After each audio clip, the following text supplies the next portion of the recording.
더불어민주당이 결국 내년에 있을 서울과 부산시장의 보궐선거 공천 절차에 착수했습니다.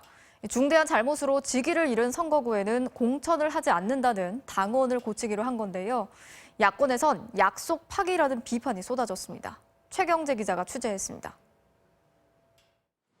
더불어민주당이 결국 내년 4월 서울 부산시장 보궐선거 공천 절차에 착수했습니다.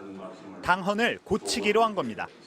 2015년 문재인 당대표 시절 만든 당헌엔 부정부패 등 중대한 잘못으로 직위를 잃은 선거구엔 후보를 추천하지 않는다고 돼 있습니다.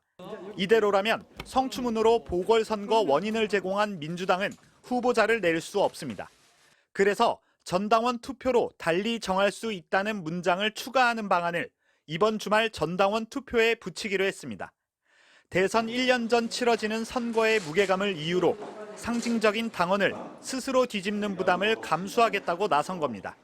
후보자를 내지 않는 것만이 책임 있는 선택은 아니며 오히려 후보 공천을 통해 시민의 심판을 받는 것이 책임 있는.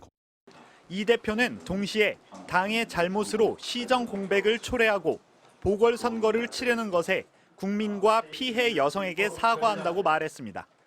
하지만 약속을 저버렸다는 비판을 피할 순 없었습니다. 국민의힘은 온갖 비양심은 다 한다, 천벌을 받을 것이라며 원색적으로 비난했고 정의당도 책임 정치 절연이라며 비판했습니다.